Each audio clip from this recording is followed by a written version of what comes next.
medicamentos para... Y a raíz de este diálogo poder encontrar soluciones que aseguren la disponibilidad de estas medicinas para los pacientes.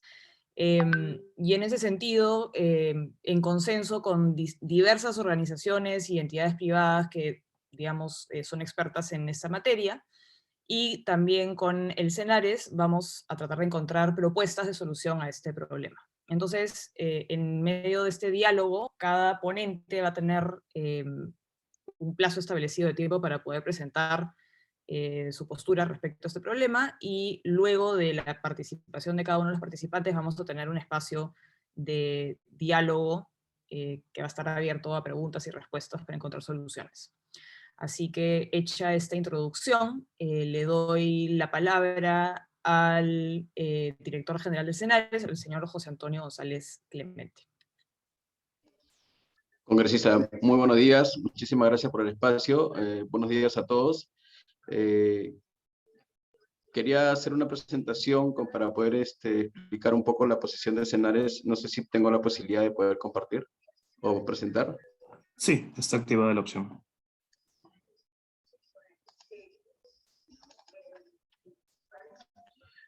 ¿Podrían confirmarme si ven la presentación?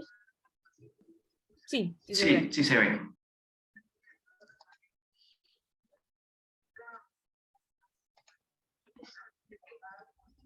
Bien, quien les habla es José González Clemente, soy el director general del Centro Nacional de Abastecimiento de Recursos Estratégicos en Salud. En la siguiente lámina ustedes podrán apreciar el modelo al cual nosotros pensamos aspirar a partir de la emisión del decreto de urgencia 007-2019, que establece que CENARES es el operador logístico del sector salud para el abastecimiento de medicamentos, dispositivos médicos e insumos.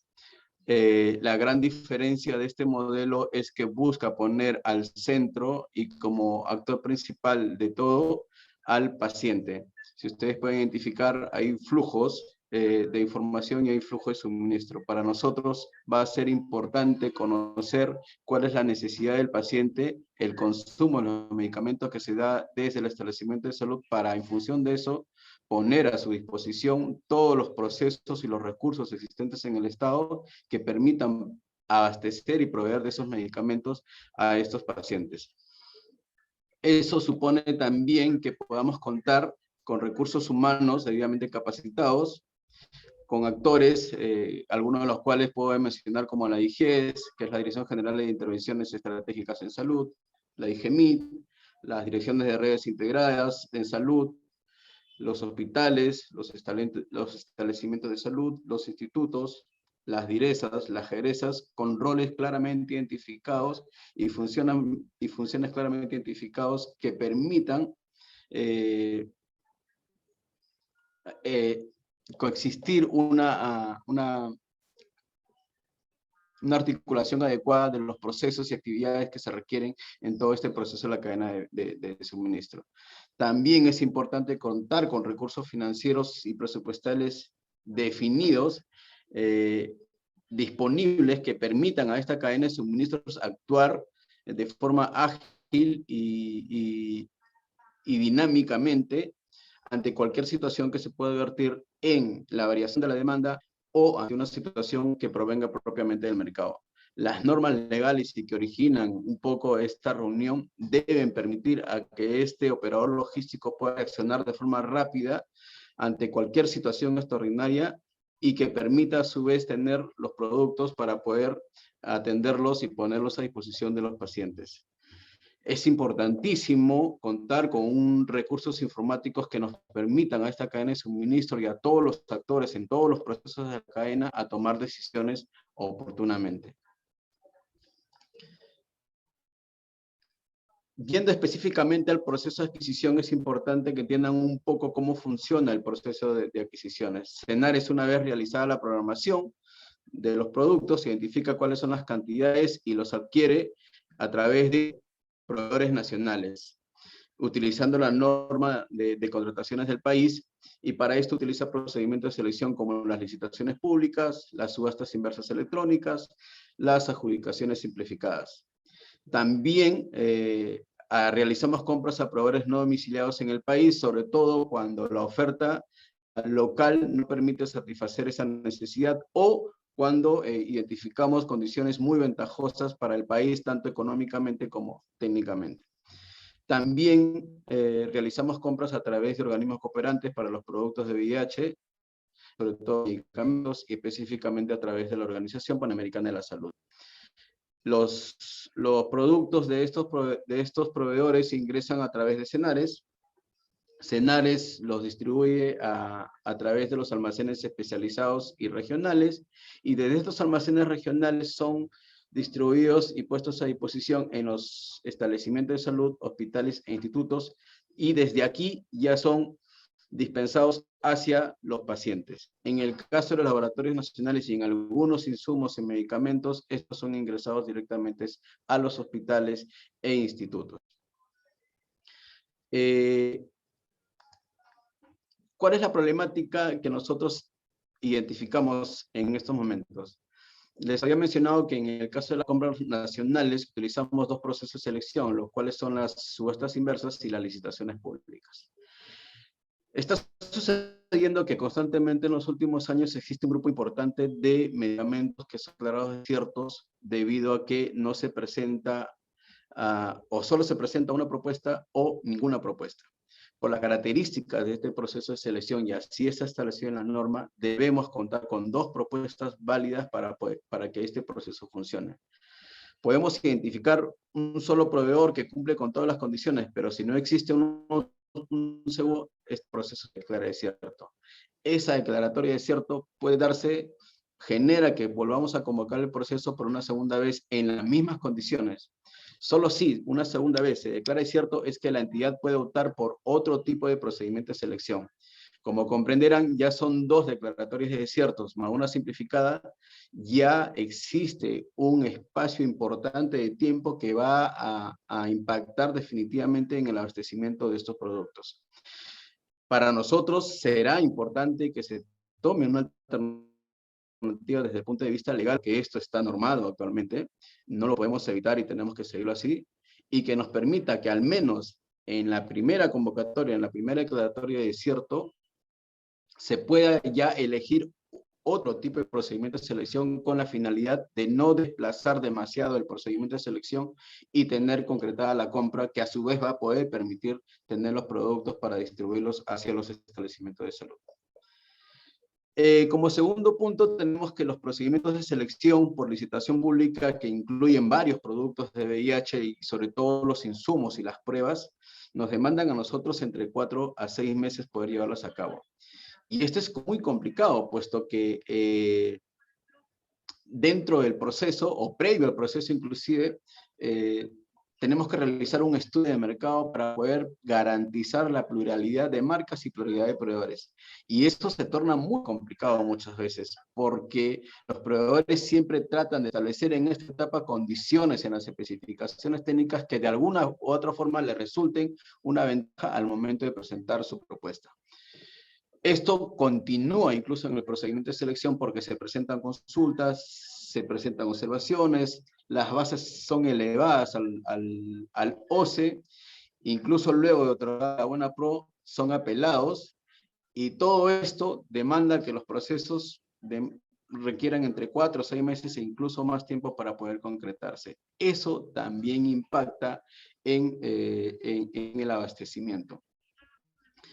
Deberíamos tener la facilidad de contar con un procedimiento mucho más fácil, mucho más ágil y mucho más dinámico.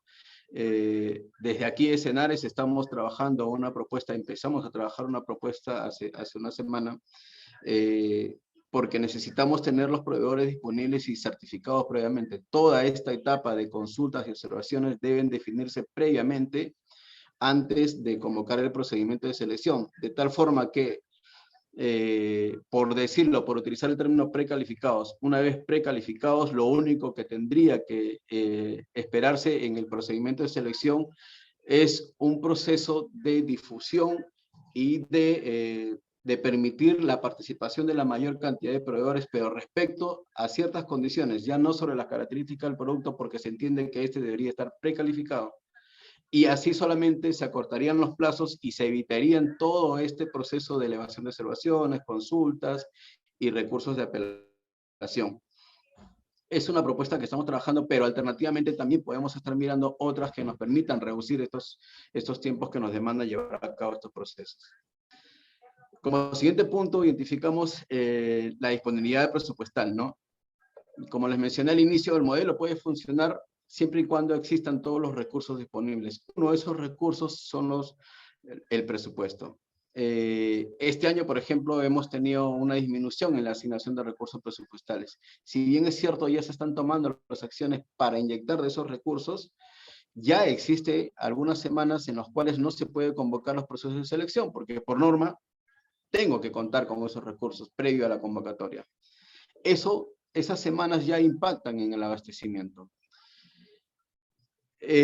Como siguiente punto, es importantísimo establecer que la falta de un sistema de información también genera que tengamos incertidumbre y una programación que finalmente no refleja la demanda real y la necesidad de los pacientes.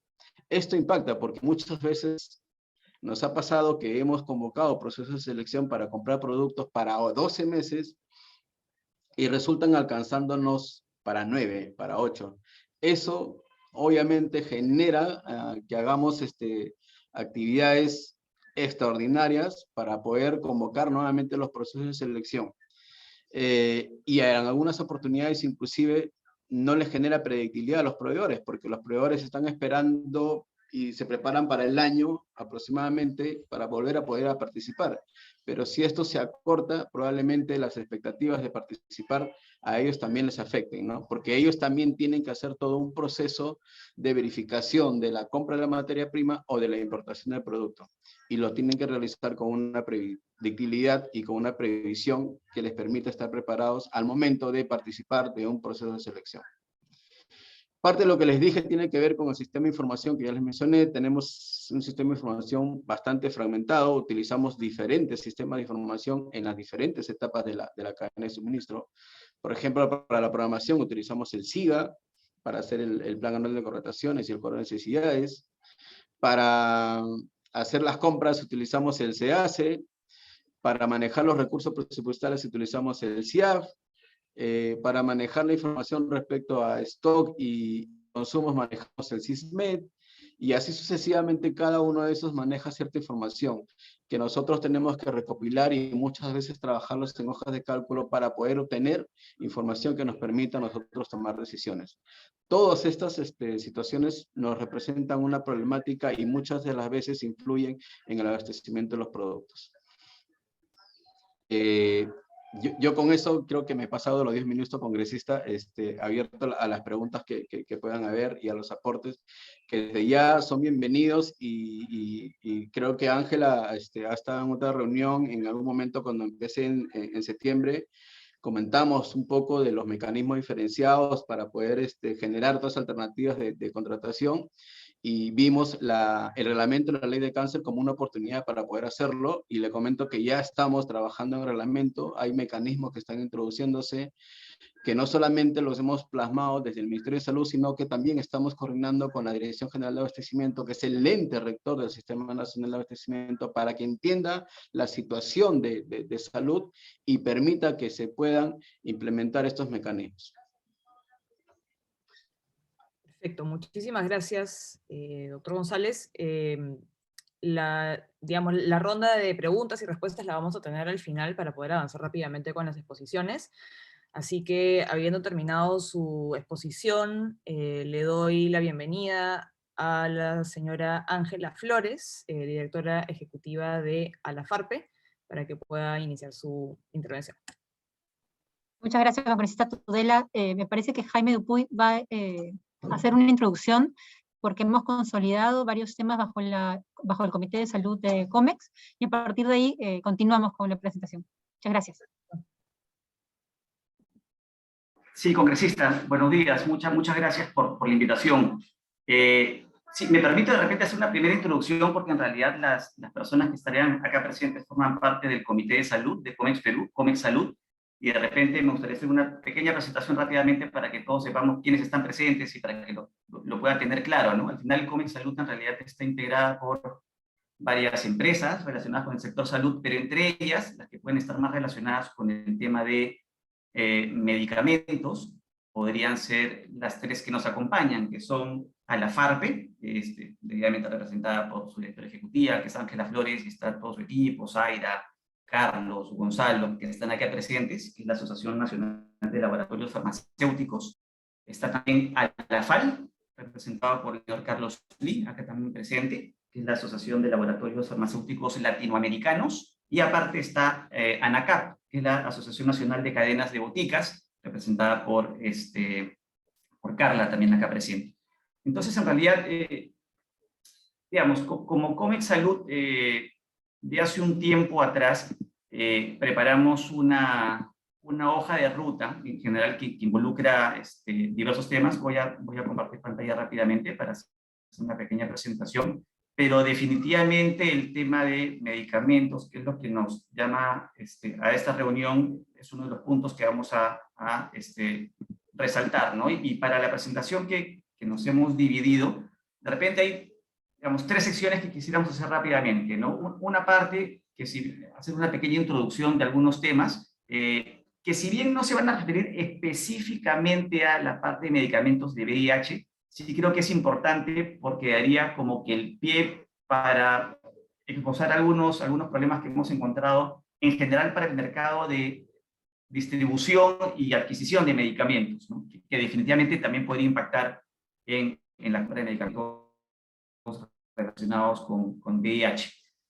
Y posteriormente vamos a hablar sobre específicamente la parte de adquisición de los medicamentos y la parte logística, que tendrá que ver con abastecimiento de medicamentos, en donde creemos que hay alguna problemática particular que de repente podría tenerse en cuenta.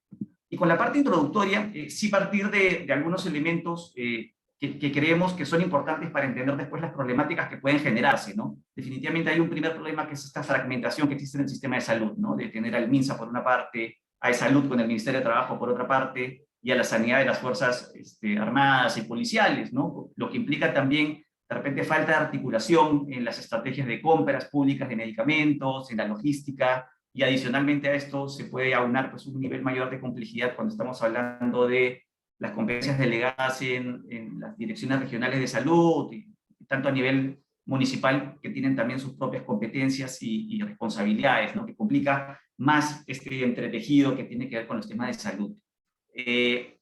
Un segundo tema está relacionado no solamente con este sistema de gobernanza, sino también con la parte presupuestal, ¿no? Definitivamente esto va aparejado con, de repente, no el presupuesto necesario, y aparte, la mala ejecución del presupuesto que existe, ¿no? Lo que nos lleva a que existen muchos cuellos de botella, muchos problemas en cuanto a compras, en cuanto a distribución y otras cosas más, ¿no?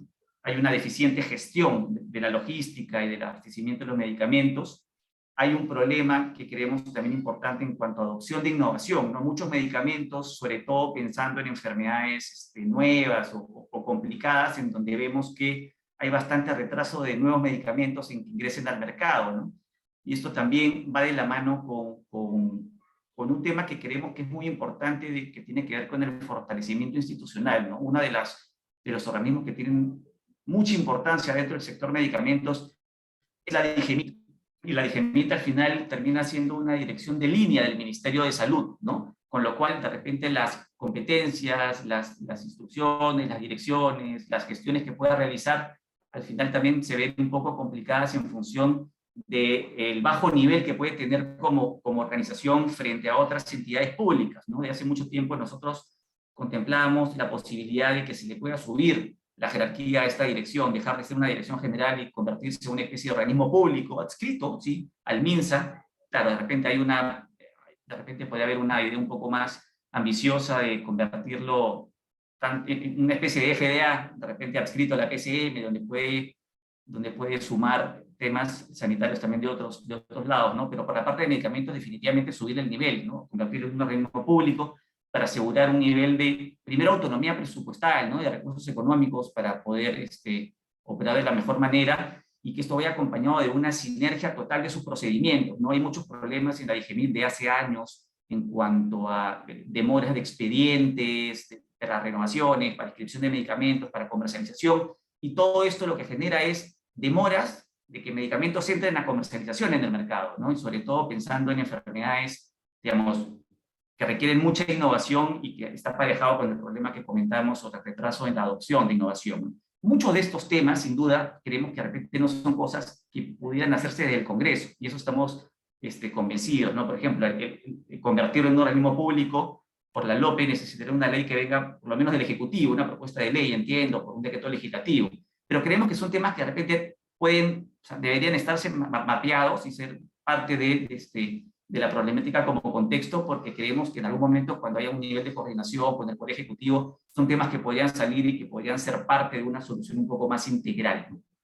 Pero en cuanto específicamente a los temas de digamos, innovación y alternativas de compras de medicamentos y la parte de abastecimientos, sí quiero cederle la palabra tanto a Ángela de la FARPE como después a Carla de ANACAP para que desarrollen un poco más las propuestas que hemos estado conversando. Muchas gracias.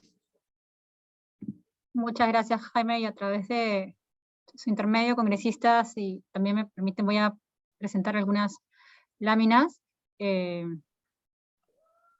que pueden de alguna manera describir que nosotros también como gremio, y creo que coincidimos dentro de la mesa del Comité de Salud de COMEX, que la solución para el paciente y para el ciudadano es contribuir también para proponer reformas o estructuras normativas que permitan facilitar lo que bien ha descrito el doctor González, en un modelo muy claro, muy lógico, que claramente en el proceso, quizás ya de gestión y quizás múltiples instituciones de nuestro país, dada la fragmentación, no se logra el abastecimiento al 100% en cada posta pública, ¿no? Y que es lo que ocasiona que finalmente el ciudadano, y sobre todo quizás el más pobre, tenga que cruzar la pista y buscar una botica o farmacia para poder gastar de bolsillo en su medicamento, siendo un paciente que debería estar sobre todo coberturado al 100% y recibir los medicamentos de manera gratuita.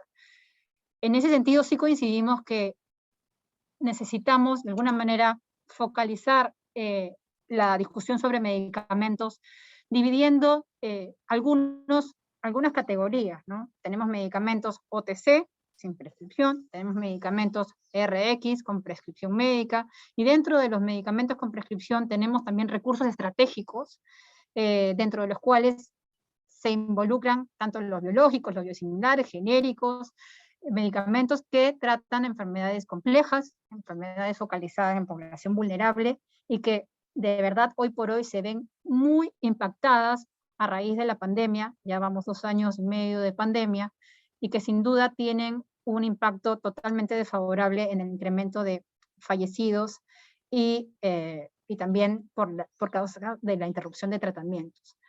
En este sentido, lo que nosotros proponemos, como también bien lo señaló el doctor González, porque MINSA ha venido trabajando también con interés en reformular normas dentro de la ley de contrataciones del Estado, y por eso sí creo que se necesita también revisar ese capítulo salud de cómo se compran los medicamentos que en forma distinta.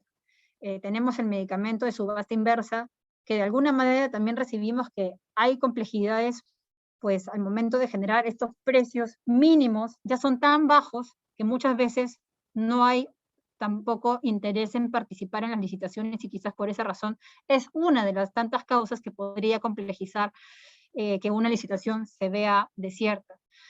En ese otro sentido, también es importante que para poder coberturar alto costo, existen modelos diversificados de acceso que ya se vienen implementando en otros países de América Latina y de varios continentes como el África, para atender una manera distinta de coberturar medicamentos de alto costo para población vulnerable.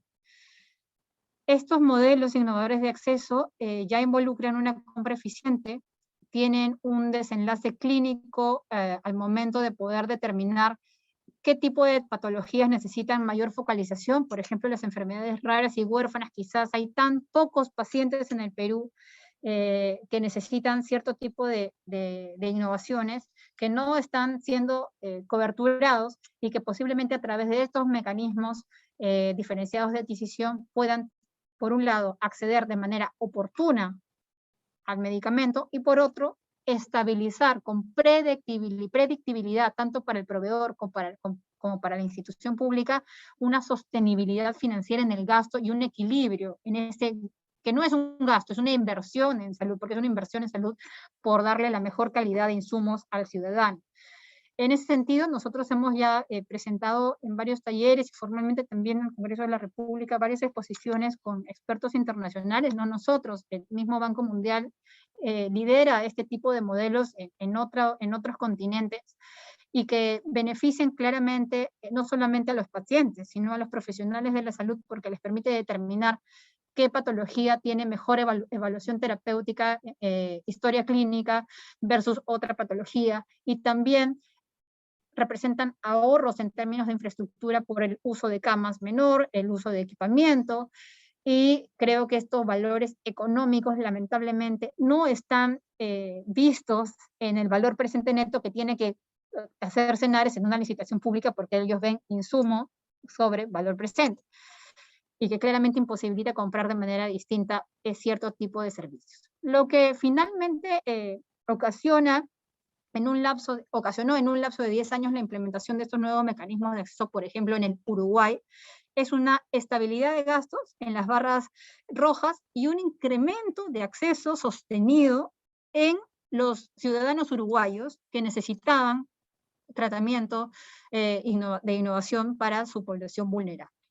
En ese sentido, congresistas, nosotros hemos planteado que también estos nuevos esquemas involucran algo muy necesario en el sistema de compras, que es una auditoría permanente, externa, brindando esquemas de transparencia, porque cada patología, por ejemplo, en el Uruguay, está siendo de alguna manera auditada. No solamente para ver los temas de precio, o el tema que siempre Contraloría refleja, que es cómo se gasta el recurso público, ¿no? De manera, y el funcionario público también tiene que ver siempre orientado, lamentablemente, a precios, pero ¿dónde se queda la calidad? ¿Dónde se queda la seguridad y la eficacia de los insumos que permitan una decisión y un empoderamiento también al profesional de la salud que conoce a sus pacientes y no un trámite administrativo?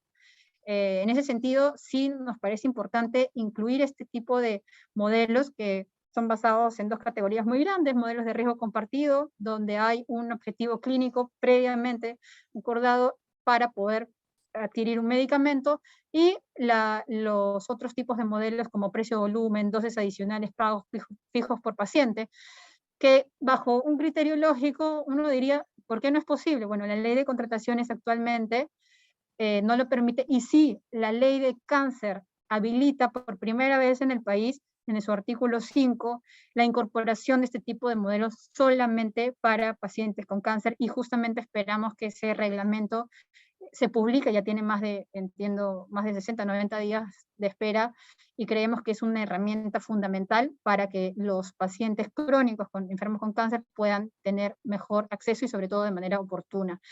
Y solamente precisar, congresista, que también es importante tomar en cuenta el avance el tipo de calidad de insumos que tenemos en nuestro país adquiridos, sobre todo en la categoría de genéricos, para poder seguir avanzando en el tema de intercambiabilidad de genéricos. Después de 10 años, DIGEMIT logró hacer una regulación del tema de genéricos, pero ciertamente todavía queda mucho por avanzar. Claramente no hay ninguna disposición en la ley de contrataciones públicas hay sí de promover genéricos, pero no hay de determinar si es bioequivalente o no es bioequivalente para poder adquirirlo por la institución pública, por ejemplo. No es una limitante, y es muy importante porque el efecto terapéutico de un producto genérico, que es el lado izquierdo de la flecha, es muy importante sobre todo para el ciudadano. Tanto el nivel o el tiempo de eliminación del producto en la sangre o a través de la orina tiene que ser igual que el innovador. Pero sin embargo, si un producto no es bioequivalente, sobre todo productos de alto riesgo, si no es igual, si no se determina el mismo flujo de funcionamiento de ese medicamento que se llama la seguridad y la eficacia, no va a funcionar. Entonces vamos a tener pacientes rehospitalizados, pacientes que quizás no no tan óptimamente tratados, y creo que eso es muy importante de seguir avanzando en este tipo para poder en el informe técnico determinar, en el informe técnico de las bases determinar también que un producto cumpla con este tipo de categorías, como sucede en otros países. Chile ya lleva 1000 moléculas intercambiables, Colombia 90, México tiene el 100%, por eso yo no lo he puesto acá, he puesto países vecinos, y Perú solamente tiene 19 principios activos, y aquí es importante que DIGEMIT acepte también los estudios y los certificados bioequivalentes de otros países de América Latina para no volver a hacer nuevos estudios acá. Sí coincido que en el tema de DIGEMIT, doctora, necesitamos una FDA. Yo acabo de salir de una reunión de otra institución pública de salud, donde nos decían, necesitamos que DIGEMIT sea una FDA. No es un tema solamente del privado, es entre las mismas instituciones, para poder fortalecer sobre todo su autonomía técnica y evitar, doctora, estas iniciativas o quizás experimentos que se quieran hacer en nuestro país sobre control de precios, que ya históricamente se ha evidenciado que con un control de precios generamos más desabastecimiento. Esta mesa técnica, entiendo que uno de los objetivos es corregir el abastecimiento pleno para todos los ciudadanos. Un control de precios o un tope máximo de precios lo que va a hacer es iniciar un mercado informal, iniciar un desabastecimiento aún mayor y sobre todo una mala señal para que menos tecnologías innovadoras puedan acceder a nuestro país para favor de los ciudadanos. Entonces nosotros estamos de verdad plenos a más bien proponer alternativas de solución para un adecuado abastecimiento justo, oportuno, y ponernos a disposición siempre también de escenarios para continuar coordinando, viendo normativas adicionales, reuniendo a los proveedores para ver también qué falta. Quisiera escuchar posteriormente qué es lo que les hace falta en esas licitaciones que han salido desiertas para ver cómo nos ayudamos entre peruanos a salir de esta pandemia congresista. Muchas gracias.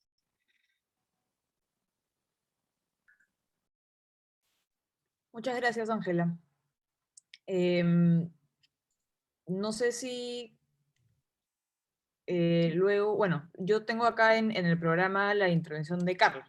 Sí, sí, congresista, ¿qué tal? Buenos días. Carla, No la quería interrumpir, pero sí, ya, justo tocaba mi turno. Sí, justo voy a seguir el hilo que comenta Ángela, congresista, porque no podemos ser ajenos a la coyuntura.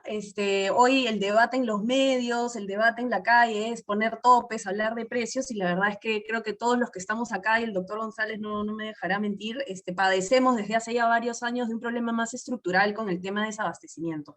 Y no solo para medicinas de VIH, más bien, ¿cómo estará ese segmento si es que a nivel nacional tenemos ya un problema para conseguir paracetamol en una posta, ¿no? Entonces, definitivamente hablar de medicamentos más innovadores se vuelve más retador para nuestro país. Pero sí coincidimos, creo que los que estamos aquí presentes, desde la Asociación de Cadenas de Boticas, en que para lograr esos cambios vamos a tener que trabajar a través del modelo de asociaciones público-privadas, que es lo que hasta ahora ha demostrado que sí logra paliar, y son modelos que logran contribuir con la ciudadanía.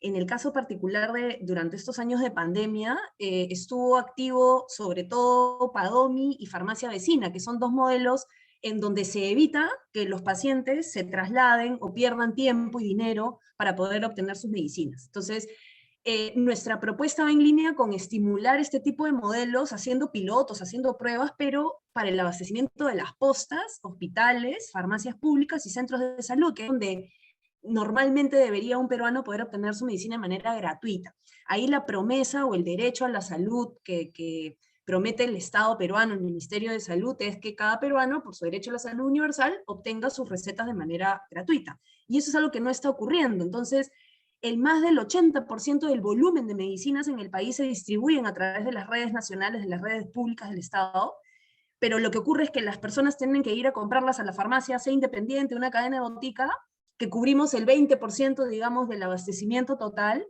pero obviamente es una dispensación a través de la venta. Entonces, siendo las medicinas un bien común, un bien social, nosotros somos pro, evitemos que las personas tengan que ir a comprar medicinas a las farmacias, ¿no? A veces nos cuestionan de, ¿y ustedes qué ganan?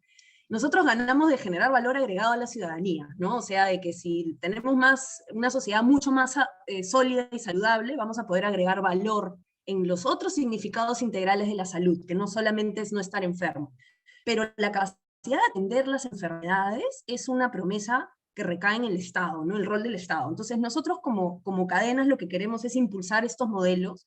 Farmacia Vecina es uno de nuestros más reconocidos, que de hecho sí promovemos bastante que puedan discutir inclusive con la consultora Evidenza, que acaba de hacer un estudio para ver el impacto que ha tenido Farmacia Vecina, que ha sido un programa centralizado en Lima para pacientes crónicos, pero ha atendido más de 100.000 ciudadanos, y solamente en Lima, o sea que desde ahí nomás, si pensamos en descentralizarlo, ya podríamos tener un mayor espectro, ¿no? Mayor impacto. Y hablando únicamente de Lima, ¿qué es lo que se ha logrado como indicadores de manera general, sacados por Evidenza? Es que los peruanos que han sido atendidos a través de Farmacia Vecina han dejado de gastar más de 150 soles en promedio, o sea, han evitado ese gasto para poder adquirir sus medicinas. Y el programa funciona a través de Salud y Saloj, ¿no? Saloj es el operador logístico y la estrategia de compras de esas medicinas la lidera de Salud. Pero lo que hace Saloj es asegurar el abastecimiento oportuno y utiliza a las cadenas de farmacias y a las farmacias que estamos en el vecindario de los pacientes para que sea el mismo paciente el que decida a qué local desea ir a recoger su medicina presentando su DNI. Entonces, ese esquema que ya existe hoy en Lima ya es una plataforma y un piloto que podemos ir probando para otro tipo de enfermedades, para otro tipo de medicinas, y coincido con lo que comentaba Ángela y el equipo, ver de cuestionar positivamente si hoy las normas de compras nos están permitiendo asegurar también la compra para estas medicinas. Pero hablando de la entrega, el abastecimiento, la parte logística, hoy las cadenas ya estamos posibilitadas de hacerlo, inclusive para otras cosas, ¿no? Propusimos en algún momento hacer la vacunación, incluso en nuestros locales, poder contribuir. Más allá de si esa idea prosperó o no, no desaprovechemos que si ya una farmacia, un local de farmacia de cadena, tiene condiciones para hacer un brazo logístico y distribución a las personas, aprovecharlo, ¿no? Pero la verdadera tarea es abastecer a las postas. O sea, veamos la manera de que a través del modelo de farmacia vecina tengamos en realidad postas comunitarias, farmacias comunitarias, donde simplemente el paciente llegue con su receta y pueda adquirir su medicina de manera gratuita. Eso es básicamente el modelo que nosotros queremos promover. Sí hemos estado en varias conversaciones ya recurrentes con el ministerio, incluso estamos tratando de impulsar algunas reuniones con la DIGEMIT para ya tener alguna mesa de trabajo un poco más estructurada, ¿no? Y mediáticamente hemos tratado de darle una gran visibilidad a Farmacia Vecina también, pero creo que falta incidir a otros niveles, ¿no? Y tener un mayor liderazgo de parte de Salud, porque Salud es el dueño de este modelo, de esta APP.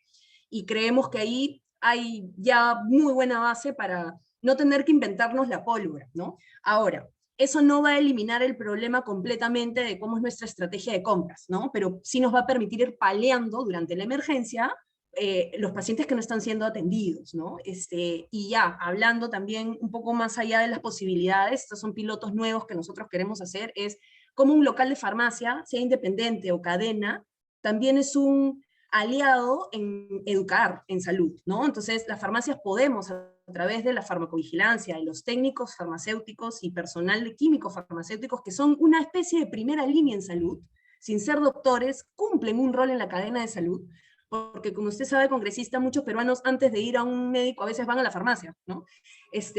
Y claro, no queremos promover la automedicación, pero sí el autocuidado más responsable. Entonces sí tenemos un rol educativo, inclusive para la salud, y eso es algo que podemos ir promoviendo para casos especiales, para este tipo de campañas, para pacientes de VIH. Entonces, desde ya, cuente con nuestra disposición, con todas las redes de comunicación que nosotros podemos tener, pero en donde creo que tenemos que trabajar diferente, congresista, es en ver de sentarnos a nivel más del Ejecutivo y con el Salud para ver cómo un programa que ya está comprobado que funciona, uno, lo descentralizamos para que no quede solo en Lima, y dos, ¿qué pasa si ya no solo son pacientes crónicos, sino otro tipo de enfermedades, ¿no? Y vamos piloteando. Eso por nuestro lado. Y solo como ya cierre, compartirle que desde ANACAP, para que más o menos nos identifique, congresistas, somos 6 cadenas de boticas, farmacias Universal, que son aproximadamente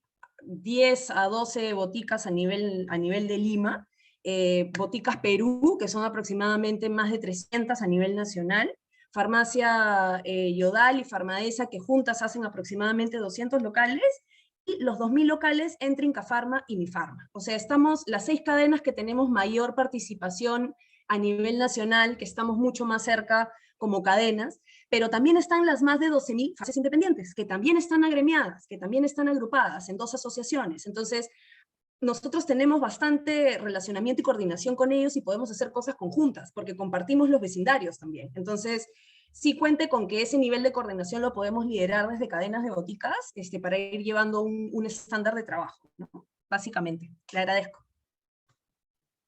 Listo, muchísimas gracias, Carla. Bueno, ahora podemos empezar un poco la ronda de diálogo. Me ha quedado bastante claro que, digamos, hay distintos segmentos del problema, ¿no? Por un lado está el tema institucional, que sí me gustaría preguntar específicamente, digamos, en qué se diferencia, o sea, claramente son instituciones bastante diferentes, pero en su naturaleza, ¿qué distingue a Digemit de una institución como la FDA y qué podríamos hacer para que se parezca un poco más a la FDA? También está el tema de la ley de contrataciones del Estado, que creo que es gran parte del problema. Me gustaría hacer la pregunta así para todos. ¿Qué cambios en particular para resolver este problema de compra de medicamentos se pueden hacer? Si es posible, digamos, hacerlo desde el Congreso, si es que tienen que venir de parte del Ejecutivo. Y ya por el lado del tema del abastecimiento, sí me gustaría, digamos, ya aterrizar con quién hablamos, o sea, cuál es el primer paso que se tiene que tomar para que se pueda hacer algo al respecto y realmente poder generar un cambio en cómo han venido funcionando las cosas hasta ahora.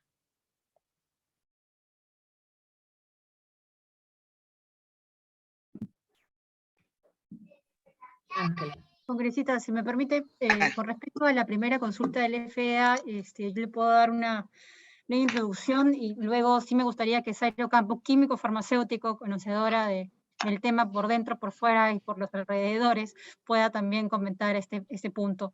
En el tema de Digemit, de hecho, desde hace ya varios años, desde la plataforma de Alianza del Pacífico, los países de la Alianza del Pacífico hicieron un proyecto de armonización regulatoria para todos los países de la Alianza.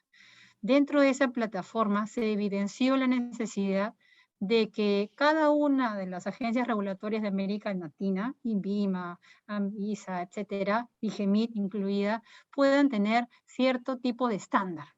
Ya entonces hay un indicador, un tablero de control que identifica qué debe tener cada entidad regulatoria. El tema de autonomía, el tema de transparencia, el tema de cumplir cierto tipo de reglamentos técnicos. Uno de ellos era intercambiabilidad, recuerdo.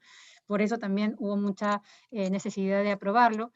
Y en ese sentido, Digemit aún no cuenta, y una calificación de OPS del nivel de que OPS, la Organización Panamericana de la Salud, evalúa a cada agencia regulatoria y les da su estándar y su nota. Entiendo que Digemit hoy por hoy está con un nivel 3, si me corrige Zaira o Carlos, pero es muy importante fortalecerlo en términos de recursos humanos para poder darles una idea del tema de evaluación. Son solamente 4 personas evaluando más de 500 expedientes de biológicos, cada uno de ellos con más de 500.000 páginas. Parte de esas cosas que digamos son las fáciles de resolver y hay un proceso que claramente siguen fehacientemente para poder cumplir esos estándares. Zaira, no sé si quieres ahí intervenir un poco más en el tema de reglamentos pendientes, etcétera. Sí, sí, Ángela. El tema con Digemit, congresista, es que estamos empleando procesos demasiado tediosos, procesos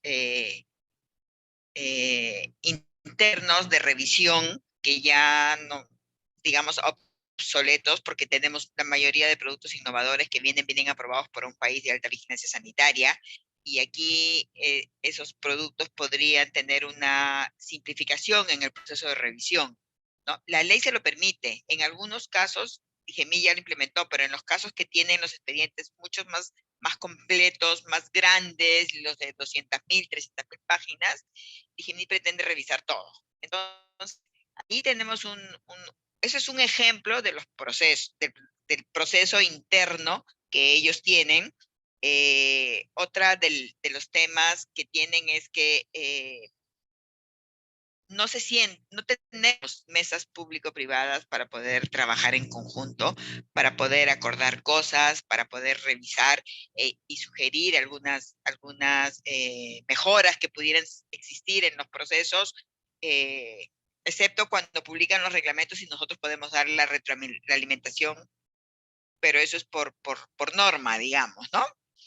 Otro de los temas que se tiene con DIGEMIT es que tienen un sindicato interno. Entonces, si alguien quiere cambiar, la directora decide cambiar a una persona que está retrasando procesos o quiere volver el área más eficiente, está sujeta a demandas, está sujeta a que el sindicato se vaya en contra de las directoras. Y otro de los temas que tienen es que deciden cambiar de criterios. Por decir algo, hoy día se aprueba, no sé, la aspirina bajo la forma A, pero DIGEMIT decide que a partir de hoy día ya no va a ser bajo la forma A, va a ser bajo la forma B, sin cambiar reglamentos. O sea, son criterios de los evaluadores, criterios de del personal que trabaja ahí, y no informan a los administrados. Entonces los administrados presentan bajo la forma A, y resulta que DIGEMIT les dice, lo siento, tu registro está rechazado. ¿Pero por qué? Porque no cumples con la B. Pero si nadie me ha dicho que lo tengo que hacer con la B, ¿no? Entonces, son ejemplos de procesos que si bien son internos, operativos, generan toda la cola que trae sobre las demoras de aprobación de acceso a la innovación, demoras de aprobación. Si usted supiera, hay medicamentos genéricos que tienen solicitudes para que ya DIGEMIT los califique como intercambiables, ¿no? Lo cual es una ventaja para la población, para el Estado. Sin embargo, los expedientes tienen durmiendo más de 12 meses y DIGEMIT no hace nada. Entonces, no aceptan no solamente el sentarnos en las mesas de trabajo público-privado, sino que si la industria quiere ofrecerle alguna capacitación, quiere traer gente de fuera para poder mejorar sus capacidades, tampoco lo aceptan. O sea, solamente quieren de instituciones que no sean industria.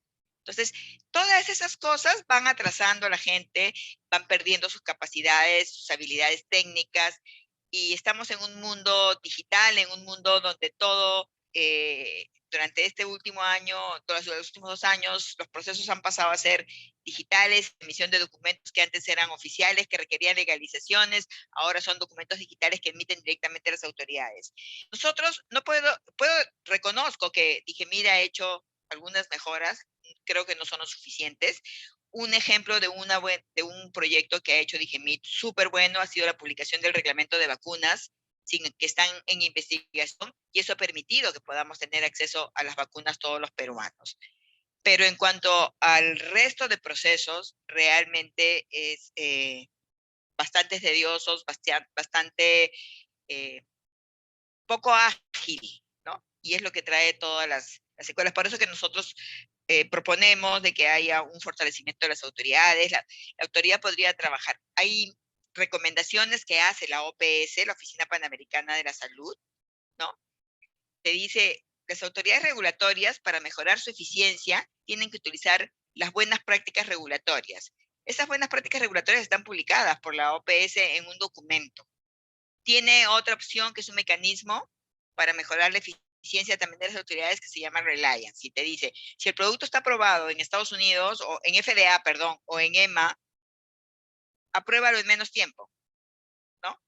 Sin embargo, no están haciendo uso de esos mecanismos. La OPS lo recomienda, la OPS también recomienda buenas prácticas de este mecanismo que se llama Reliance, confianza en las autoridades de mayor nivel.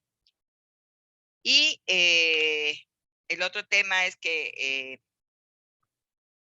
DIGEMIT está muy enfocado en el tema de vacunas. Entonces al estar en vacunas, pandemia, todo el resto de proceso se ha quedado abandonado. No sé si Carlos, ¿me quieres ayudar en algún punto que me pueda ver, Carlos Tengo Fernández? una preguntita antes de pasar a Sí, Carlos. Respecto a ese tema de Reliance, sí. ¿se requiere algún cambio normativo para que se pueda aplicar o es simplemente voluntad? No, ya se cuenta con, para el lado de productos biológicos, ya se cuenta con la norma. Las normas dicen que para productos biológicos y para productos biosimilares, si están aprobados en un país de alta vigilancia sanitaria, FDA o EMA, el registro se puede hacer en 6 meses, en 120 días, perdón. En 120 días, y actualmente se están demorando más de 24 meses. Y han hecho un modelo de Reliance para los productos de síntesis química, que son como aspirina, o sea, más simples, pero productos innovadores. Los otros son biológicos, estos son de síntesis química, donde si el producto está aprobado en un país de alta vigilancia sanitaria, DIGEMIT le pide menos requisitos. Entonces, ya lo aplican en un modelo, faltaría aplicarlo en la otra área que es de biológicos, que es la más tediosa y la que tiene los expedientes mucho más Lo que voluminosos. sí quizá ayudaría, congresista, sería, discúlpeme que le interrumpa, sería de alguna manera una declaratoria de interés o algo que ayude, porque creo que la buena eficiencia de DIGEMIT que ha tenido a raíz de la pandemia, que ha sido un tema de compromiso también político por parte del Ejecutivo, atender a la pandemia ha permitido o sea, es la prioridad que se le da para, obviamente, fortalecer recursos humanos, fortalecer la agilidad, que como son una oficina dentro de MINSA, es una dirección más, o sea, no es una OTE, entonces tienen esa necesidad de que cada resolución suprema, cada documento, cada autorización para comprar cualquier insumo, ellos tienen que pedir permiso a MINSA. Entonces, todos esos temas de gestión, por su misma naturaleza institucional, les dificulta, obviamente, avanzar más rápido. Entonces, sí, quizá el tema de fortalecimiento, de declarar de interés a nivel legislativo, sí podría ayudar a la autoridad sanitaria. Y una pregunta, o sea, veo que este sistema de Reliance, digamos, acorta el proceso a 4 o 6 Sí. meses. Es posible, no sé si es razonable, pero se puede hacer, digamos, de manera automática. Si la FDA ya aprobó un medicamento, Sí, claro. ¿es viable, digamos, no demorarnos 6 meses en aprobarlo acá? Sí, sería viable. Habría que probablemente hacer algún Carlos, cambio. creo que ahí podría... Regulación. A ver, Carlos, sí. Y bueno, hay una ley que es la ley del silencio administrativo positivo que no permite, habría que hacer una excepción, ¿no? Para un caso muy concreto, y no sé si eso sea lo más conveniente, pero no permitiría aplicar el silencio administrativo positivo para temas de salud, medio ambiente y otros de esa naturaleza, ¿no? Entonces, ahí tendríamos una limitación de naturaleza legal, claro. Si se da una ley posterior, exceptuándonos de esa ley, sí se podría, pero habría que, digamos, pensarlo técnicamente para ver si esa podría ser una buena opción. Lo que sí es clarísimo es que se pueden ejecutar, como es el Reliance, procedimientos abreviados, ¿no? Por ejemplo, confiar en el análisis de seguridad y eficacia de la autoridad de alta vigilancia sanitaria. Entonces, a DIGEMIT solo le quedaría analizar el expediente de calidad, que es muy pequeño, y eso puede hacerlo pues, en 2, 3 semanas, un mes, 2 meses, sin problema, ¿no? Esa podría ser una alternativa híbrida, que no chocaría con esa ley del silencio administrativo positivo. Y nada, no sé si, atendiendo a la pregunta de la congresista de qué otras iniciativas o qué cambios legales pueden venir del Congreso, yo creo que hay oportunidad en estos momentos. Hay mucho debate técnico en salud, en MINSA, en torno a la demora que ha habido en la adopción de nuevas tecnologías sanitarias. Y yo creo que una ley que establezca como prioridad agilizar, normar, transparentar los procesos en materia de nuevas tecnologías sanitarias podría ser muy importante, y es una iniciativa que podría venir del Congreso sin mayor problema. Una ley también que generalice las MDAs, las mías, como le hemos llamado acá, los mecanismos de adquisición diferenciados, a todos los supuestos y no solamente a los supuestos de patologías como el cáncer, como lo establece la ley del cáncer, ¿no? Sería también un importante progreso, ¿no? el fortalecimiento del observatorio de precios que está contenido en la ley del producto farmacéutico y su extensión a que no solamente observe los precios, sino también la calidad, ¿no? Las entidades públicas compran medicamentos que tienen observaciones, que tienen 10 observaciones de calidad, de naturaleza roja, porque están clasificadas por colores, siguen comprándolos porque no hay un observatorio de calidad que deban atender, ¿no? Existe el observatorio de calidad en Digemit, pero no hay un link que establezca que las entidades deben mirarlo antes de comprar, ¿no? Eso podría ser también un avance de naturaleza legislativa. Y sí, el tema de fiscalización es importante, ¿no? Y hay dos temas, ¿no? Bueno, hay varios temas, pero uno de los grandes temas es el control de precios que se ha mencionado aquí, ¿no? El tema de, bueno, fiscalización del Congreso o contención en otro caso, ¿no? No quiero abundar en el tema, pero el tema de control de precios sería no solo nefasto para el mercado, sino una pésima señal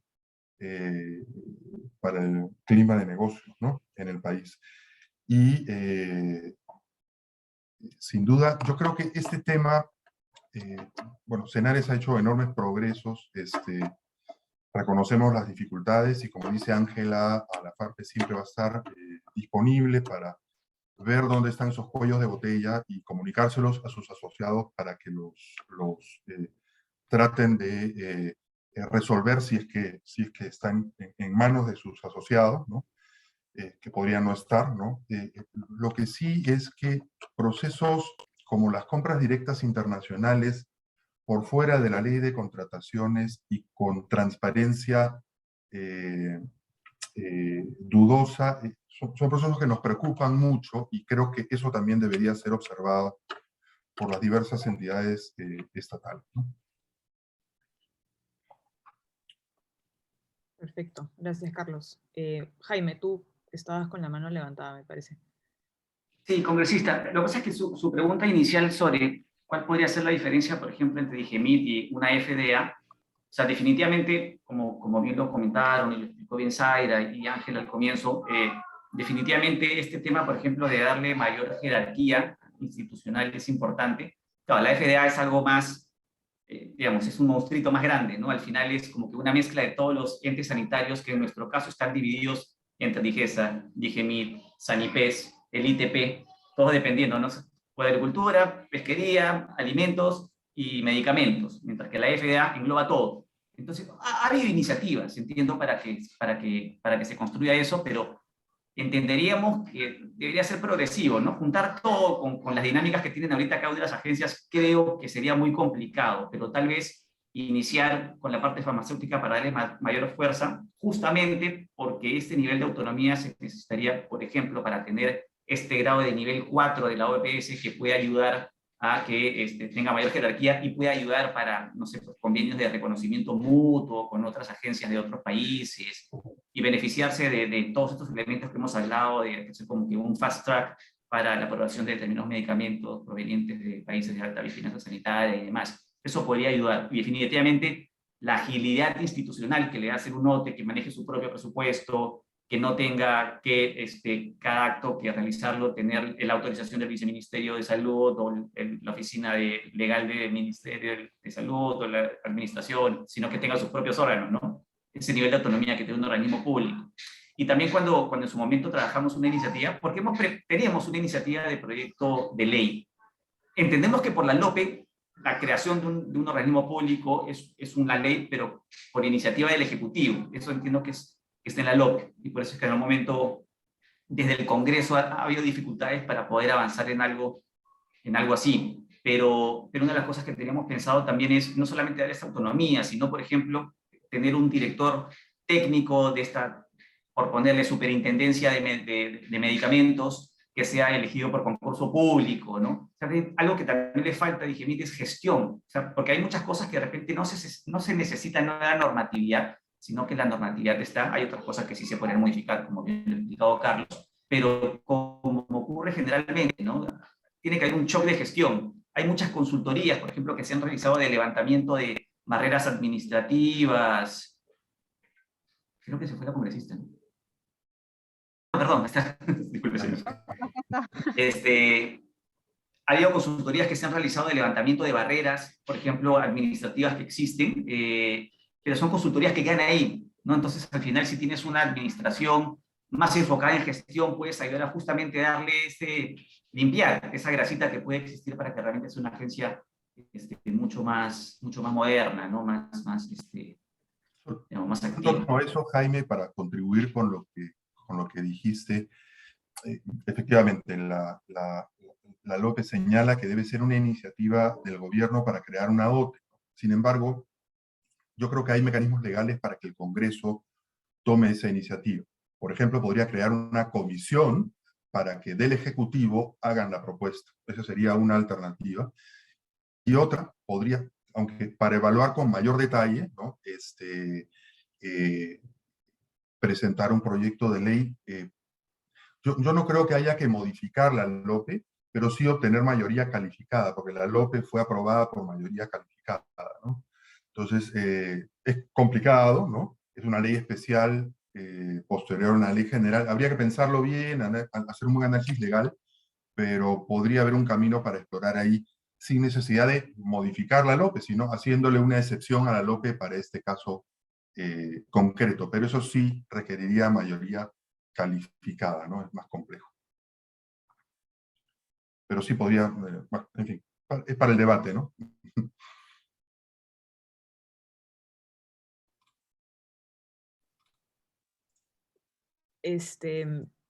Pero entonces, digamos, la viabilidad de juntar, digamos, a todas las agencias en una sola, en este momento, digamos, no conviene, o digamos, no sería logísticamente inviable, no sé. Yo tengo una percepción personal, y actualmente como se ha venido trabajando, tienes que definitivamente hay agencias que funcionan mejor que otras. Un SENASA, por ejemplo, entiendo que trabaja mucho mejor de la mano con el sector agrícola, y mal que bien viene trabajando correctamente. Entiendo que el ITP o el CENIPES en materia de pesquería también va por ahí. Entonces, el problema es que ya cada una de estas entidades tiene su dinámica propia, su funcionamiento. Entonces, unificarlas al final puede generar, o primero, que como que simplemente fuerces a que 4 cosas independientes trabajen juntos, con lo cual puedes empezar a contagiar a otras de las ineficiencias de algunas, que puede ser un riesgo, y al final quede una entidad que, por ser muy grande y por ser demasiado ambiciosa, pueda afectar a los que vienen funcionando bien. Y por eso lo que creíamos es que de repente se podría ir trabajando progresivamente, de repente con un objetivo en algún momento de pensar en tener pues, una gran agencia sanitaria, ¿no? Pero ir haciéndolo progresivamente e ir midiendo con indicadores cuál es el nivel de desempeño que se están teniendo para que paulatinamente puedas ir sumando otras áreas, ¿no? Perfecto. Y, digamos, en términos de pasos, ¿no? o prioridades, ¿qué dirían ustedes que es más importante, digamos, solucionar en este momento? El tema legislativo, o sea, ley de contrataciones, el tema de abastecimiento, o sea, si es que ustedes si les pregunto qué es lo primero que harían en este momento para empezar a solucionar esto, ¿qué sería? Porque, digamos, si es que se necesita coordinar con alguna institución en particular, me gustaría, digamos, ya ir teniendo algunas ideas claras para la siguiente mesa de trabajo y poder aterrizar esto un poco más. Gracias, congresista. Y aquí espero coincidir justamente con Cenares, porque sé que el esfuerzo y la intención que ha tenido el MINSA para sacar el reglamento de la ley de cáncer aún pendiente, pero entiendo que también necesitan de alguna manera que algunas normas puedan también darse de carácter general en la ley de contrataciones del Estado, para que puedan los modelos diversificados de acceso expandirse y generarse normas específicas que ellos necesitan también desde el MEF.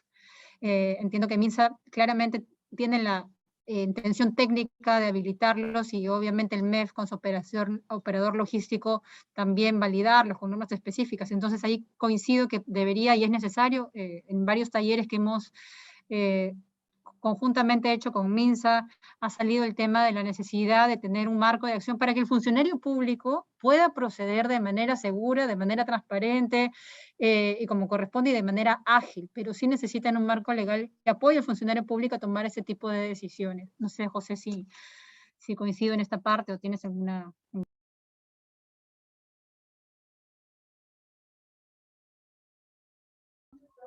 Buenas tardes, les saluda Daniel Paz, director de asesoría legal de Senares. El licenciado seguramente estaba ocupado en otra reunión, pero ¿puedo dar algún alcance respecto de Sí, sí.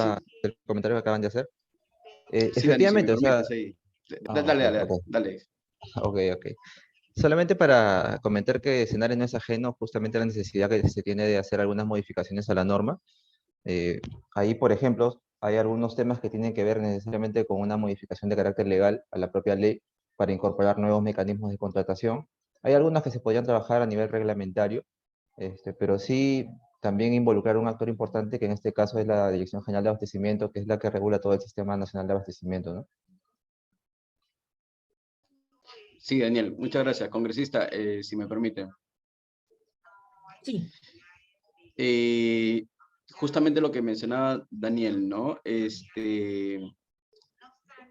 Primero quería hacer un paréntesis porque escuché que estaban comentando respecto a la facilidad para inscribir productos que vengan para venir de países de alta vigilancia. Yo entiendo que existe una distinción en la IGEMID para poder inscribir esos productos y que no son los mismos de aquellos que provienen de otros países. Es más, la IGEMID tiene identificado quiénes son estos países de alta vigilancia y tienen otro procedimiento distinto a los que no lo son. En ese sentido, habría que revisar nomás si está funcionando adecuadamente o no. Como le comentaba, a nosotros sí nos ayudaría muchísimo tener algunos tipos de procedimientos de selección que nos permita actuar cada vez más rápido y más ágilmente y poder enfrentar situaciones difíciles. Yo le quería comentar, no es el tema,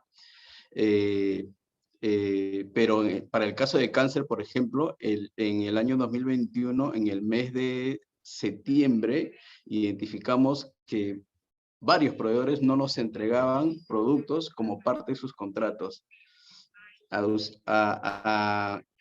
Como justificación nos señalaron una serie de problemas que sucedían a nivel internacional y se resolvieron contratos de 15 productos. Tratamos de salir a los procesos de selección y no recibimos respuesta de los proveedores locales.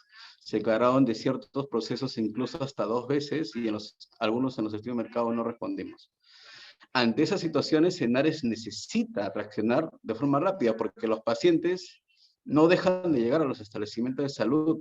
O sea, los pacientes no paran porque tuvimos un proceso complicado que se declaró desierto o porque la materia prima está escasa, sino que Senares tiene que tener los mecanismos que le permitan comprar esos productos y abastecerlos. En ese sentido, para nosotros, como les mencionaba, en el caso de las subastas inversas electrónicas, sería muy importante que solamente al declararse desierto la primera vez, Senares tenga la opción de poder utilizar cualquier mecanismo para poder reaccionar.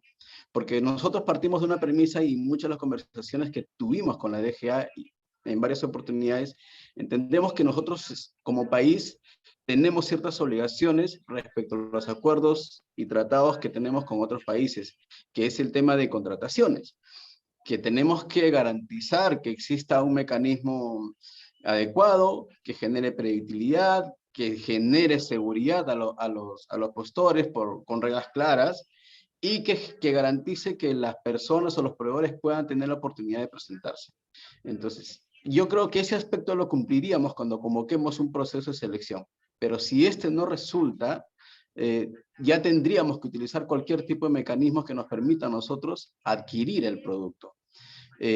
¿Por qué? Porque es un tema de salud pública. Por encima de todo esto están los pacientes. Los pacientes no pueden esperar, como repito. Y con respecto a estos procesos de selección que probablemente demandan mucho tiempo, podríamos ya ir trabajando, como le mencioné, la homologación o la precalificación de un producto o la homologación del proveedor o ambos a la vez previo a la convocatoria de un procedimiento de selección. Esto sí involucraría un nuevo procedimiento de selección que sí demandaría la modificación de la ley de contrataciones del Estado. Entiendo que en estos momentos tiene que promoverse desde el Congreso, podría ser un buen espacio para ello. Lo anterior de la subasta inversa es la modificación del reglamento y podríamos impulsarlo desde acá, como el que también se puede impulsar desde el Congreso.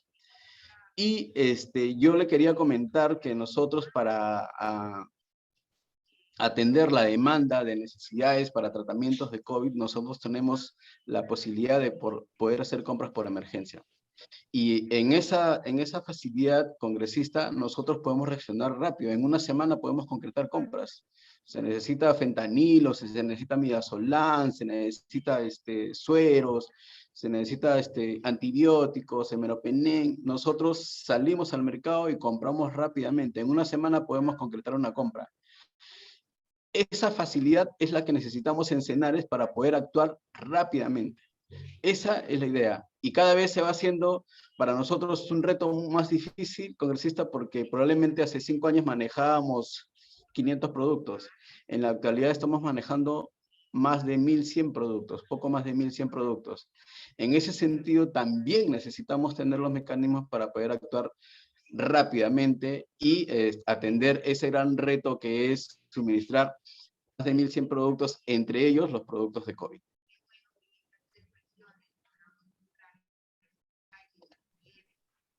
Perfecto, muchas gracias, doctor González. No sé si alguien más quería, Ángela. Sí, solamente quería tener claridad, doctor González, si también para justamente atender a pacientes crónicos, vulnerables, sí vale la pena trabajar adicionalmente en un cambio de ley de contrataciones para poder permitir modelos diversificados de adquisición, así como están tipificados en la ley de cáncer, solamente para aclarar ese punto.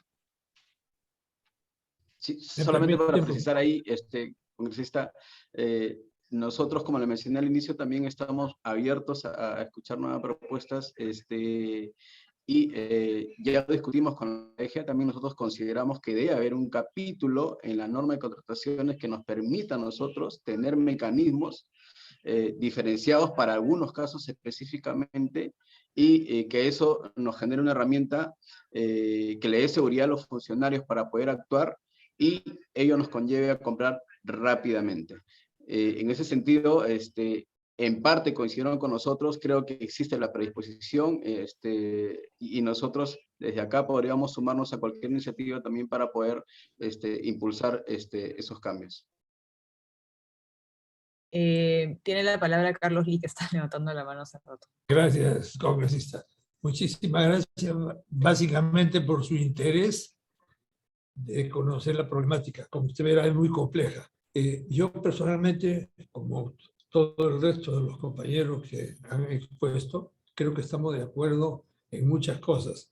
Sin embargo, al final, ¿qué es lo que está pasando? ¿En qué concluye todo lo que usted ha escuchado? Estamos abasteciendo el mercado, los pacientes están obteniendo sus medicamentos en los hospitales.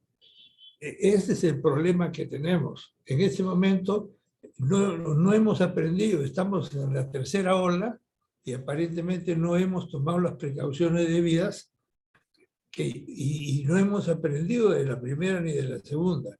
El presupuesto se ha reducido cuando debería estar por lo menos igual o más para que puedan actuar. Y la otra es que el problema principal ahorita es que no se han hecho las licitaciones posiblemente a tiempo, no hay los medicamentos en los hospitales, básicamente en los hospitales de salud donde se atiende la mayor parte de la población. Este sector tiene que atender el CIS, que son varios millones de peruanos, llegan al hospital, prescribe el médico y no hay el medicamento. ¿Por qué no hay el medicamento? Es responsabilidad de alguien del Estado. En este caso, no se compró a tiempo o no se dio las cantidades adecuadas de las licitaciones que convoque el Estado. Entonces, actualmente estamos atravesando por una situación crítica que conlleva que, ¿qué hacemos? Controlamos el precio y nos lleva a tratar de tomar una serie de medidas que en realidad van a empeorar toda la situación, porque el problema es poner medicamentos en los hospitales para que cuando llegue el paciente, sobre todo el paciente que no tiene muchos recursos, encuentre el medicamento y no tenga que salir a comprarlo al sector privado. Porque entonces, ¿qué pasa? En el sector privado, lógicamente le va a costar más. Y ahí viene el problema de decir, están especulando con el precio, y no es así. En la mayoría de los casos es la falta de medicamentos en los hospitales, no solamente del MINSA, sino también de salud. Y eso lo ve usted todos los días. Entonces, lamentablemente se traduce en que se ve a la industria como que no provee, o que la industria no está subiendo los precios inadecuadamente, aprovechando la situación, cosa que no es así. Entonces yo creo que en este momento debemos abocarnos a poner los medicamentos, independientemente a todas las sugerencias que han habido, que son muy buenas, pero para darle un fin a la escasez que tenemos. El sector privado, o sea, todos nosotros, toda la industria farmacéutica, tiene sus inventarios adecuados a un mercado, digamos, de calle, le llamamos nosotros, o sea, de farmacias privadas, el mercado privado. Adecuamos nuestros inventarios, pero cuando el Estado falla en poner los inventarios que debe de medicamentos en los hospitales en general, ¿qué produce? Que el sector privado trate de absorber ese mercado, pero los inventarios a veces no dan. Entonces no es que no se quiera poner el producto, sino simplemente estamos absorbiendo el mercado de hospitales, que es muy grande y que realmente nos pone en serios aprietos porque no podemos abastecerlo. Yo creo que eso es uno de los problemas que debemos tener en cuenta también en el momento que se tomen algunas decisiones. Muchas gracias.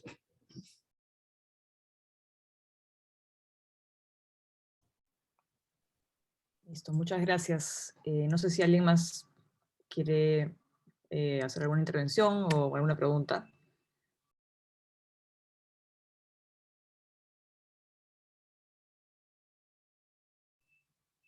Listo, bueno, entonces creo que ya podemos dar por concluida la mesa. Les agradezco muchísimo a todos por haberse conectado, por haber expuesto la problemática desde el punto de vista que cada uno maneja. He tomado nota de todo lo que se ha expuesto. Me queda claro que, digamos, hay por lo menos 3 o 4 aristas distintas en el problema, y vamos a organizar una siguiente mesa de trabajo en la cual creo que podríamos invitar a la DGA, DGMIT, a Salud, al MINSA, y a ir tal vez encontrando puntos concretos que podemos aterrizar y poder avanzar en función a eso. Así que nuevamente les agradezco mucho y nos vemos en la siguiente mesa. Gracias, congresista. Muchas gracias, congresista. Muchas gracias. Muchas gracias. Y dedicación al tema. Gracias. Muchas gracias. Gracias.